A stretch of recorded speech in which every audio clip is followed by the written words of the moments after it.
మా నియోజకవర్గం తుంగతుర్తి నియోజకవర్గం చాలా వెనుకబడేసిన నియోజకవర్గం కనుక నియోజకవర్గం దాన్ని జర ముందుకు తీసుకుపోవాలన్న ఆలోచనలో రాష్ట్ర ప్రభుత్వానికి నేను విజ్ఞప్తి చేయడం జరిగింది. ముందుగా గౌరవ మంత్రివర్యులు పొన్నం ప్రభాకర్ గారికి నేను హృదయపూర్వక ధన్యవాదాలు తెలియజేస్తా ఉన్నాను. నేను మోత్కూరులో బస్ డిపో కోసం నేను అప్పీల్ చేయడం జరిగింది. వారు కూడా అంగీకరించారు. అది తొందర చేయాలని మనం చేస్తా ఉన్నాం. అదేవిధంగా మోత్కూరు డివిజన్ చేయాలని చెప్పి గౌరవ రెవెన్యూ మినిస్టర్ గారికి అందరికంటే ముందుగానే నేనే ఇచ్చిన మన రిజిస్టర్ చదవలే, అందుకోసం రెవెన్యూ మినిస్టర్ గారు కూడా నేను అప్పీల్ చేస్తూ ఉన్నాను.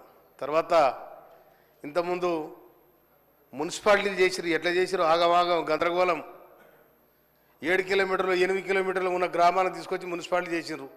ఆ మున్సిపాలిటీలో మురికేం వెలిగింది కానీ ఆ డెవలప్మెంట్ లేదు, మను లేదు, మశానం లేదు, అని నెత్తి లేదు, కత్తి లేదు. కనుక నా దగ్గర 2 మున్సిపాలిటీలు ఉన్నాయి. అయితే అధ్యక్ష, ఆ మున్సిపాలిటీలకు ఆ కార్మికుల జీతాలు లేవు, డెవలప్మెంట్ లేదు, రూపాయి లేదు, ఆందోళన వచ్చే అవకాశం లేదు. ఈ విధమైన దుస్థితిని మరి ఎందుకు చేసిండ్రు? ఏమో అప్పులు తెచ్చి మొత్తం లైట్లు వేసిండ్రు, రోడ్డు వేయకుండా డివైడర్లు వేసింది.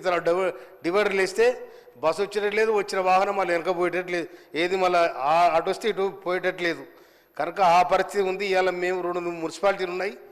మున్సిపాలిటీలో పనిచేస్తున్న కార్మికులు మొత్తం శ్రమజీవులు. వాళ్ళు ఎస్సీ కులానికి చెందిన వాళ్ళే 90% ఉన్నారు. వాళ్ళకు జీతాలు లేవు, మను లేవు, ఏమి లేవు, ఎక్కడ లేదు.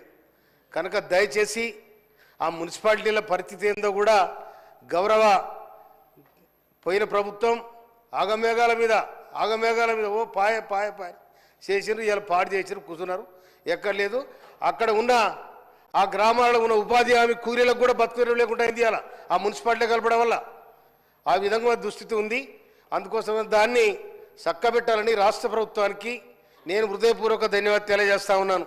అదేవిధంగా తుంగతుర్తిలో 100 పడకల హాస్పిటల్, మోత్కూరులో 30 పడకల హాస్పిటల్, దీన్ని అప్గ్రేడ్ చేయాలని చెప్పి ఆ 30 పడకలు ఉన్న హాస్పిటల్ కూలగొట్టిర్రు.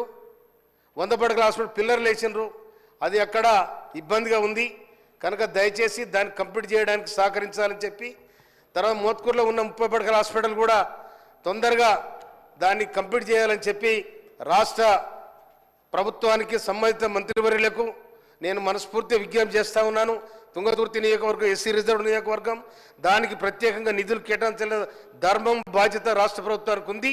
అందుకోసమనే ఆ విధంగా ముందు తీసుకుపోవాలని, అన్నిటికంటే ముఖ్యంగా మోత్కూరుకి 70 కిలోమీటర్ల దూరాన బస్ ప్రయాణం లేదు. కనుక అక్కడ బస్ డిపో పొన్నం ప్రభాకర్ అన్న కూడా నేను అప్పీల్ చేసిన, దయచేసి బస్ డిపో తొందరగా